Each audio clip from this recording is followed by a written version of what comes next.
खबर उन्नाव से है, जहां बीजेपी सांसद साक्षी महाराज ने पश्चिम बंगाल की सियासत को लेकर बड़ा बयान दिया है। उन्होंने कहा कि पश्चिम बंगाल देश का एक महत्वपूर्ण राज्य है और उनका वहां से लंबे समय से आध्यात्मिक जुड़ाव रहा है। साक्षी महाराज ने बताया कि पुरुलिया, आसनसोल, रानीगंज, कोलकाता और बांकुड़ा समेत कई जगहों पर उनके आश्रम संचालित हैं और हाल ही में वे राज्य के दौरे पर भी गए थे। उन्होंने कहा कि केंद्रीय गृह मंत्री अमित शाह के कोलकाता दौरे के दौरान भी वे वहां मौजूद थे और उन्होंने जनता का मूड समझने की कोशिश की। साक्षी महाराज का दावा है कि अमित शाह के भाषणों में जो ऊर्जा और आत्मविश्वास दिखाई दे रहा है, उससे इस बार पश्चिम बंगाल में राजनीतिक बदलाव संभव है। उनका कहना है कि जनता अब परिवर्तन चाहती है और ममता बनर्जी सरकार को सत्ता से बाहर कर सकती है। पश्चिम बंगाल भारत का एक प्रमुख अंग है और मैं सौभाग्यशाली हूँ कि पश्चिम बंगाल में मेरे आधा दर्जन आश्रम हैं। पुरुलिया जहाँ शस्त्र गिराई गई थी वहाँ भी मेरा आश्रम है, आसनसोल भी मेरा आश्रम है, रानीगंज आश्रम है, कलकत्ता में आश्रम है, बाद में आश्रम है।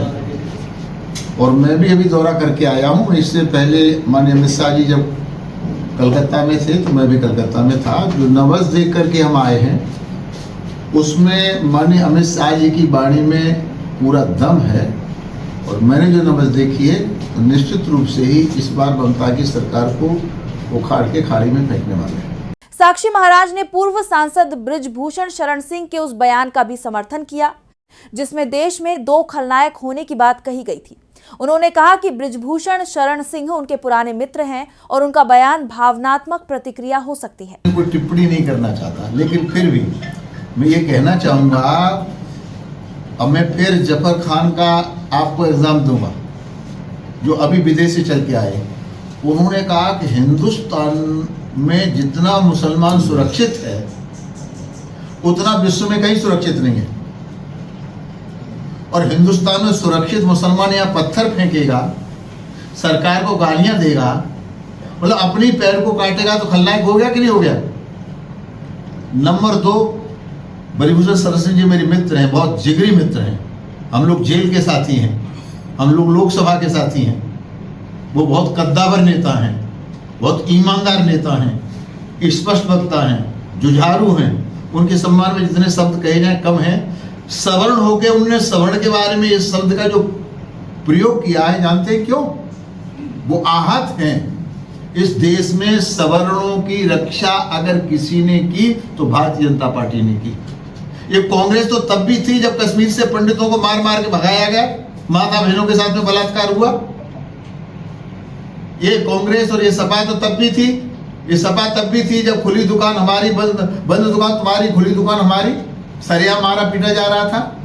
तो सवर्णों की रक्षा, जनेऊ की रक्षा, तिलक की रक्षा भारतीय जनता पार्टी करती है। तो उसी को आप उखाड़ने की बात करेंगे तो खलनायक तो अपने आप हो गए। इसलिए सवर्णों के हित में, मुसलमानों के हित में एक बहुत बड़ी बात आदरणीय बृजभूषण शरण सिंह जी ने कही, दोनों खलनायक हैं। इसलिए खलनायक के अपना हित क्यों नहीं दिखाई दे रहा? क्या सवर्ण समाज को राहुल बचा सकते हैं?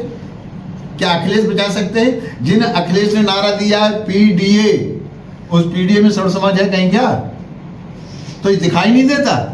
जब पीडीए में कहीं सवर्ण समाज है ही नहीं। मायावती जी भी बात करती थी गौसम के समाज की, उसमें कहाँ आपका सवर्ण समाज था? तो जो सवर्ण समाज का रक्षक है, सनातन का रक्षक है, आपको सनातन के मानने वाले हो, अगर आप उनको ही गालियां दोगे, मोदी की कब्र खोदोगे, जो हिंदू हृदय सम्राट है, जो अवतारी पुरुष जैसा है, उसको आप गालियां देंगे, तो ये तो सहन करने लायक नहीं है। मुझे लगता है बहुत आहत होकर के बृजभूषण शरण सिंह जी बात अपने छाती पर हाथ धर के हिम्मत से कही होगी। मैं उनकी बात का सम्मान करता हूँ।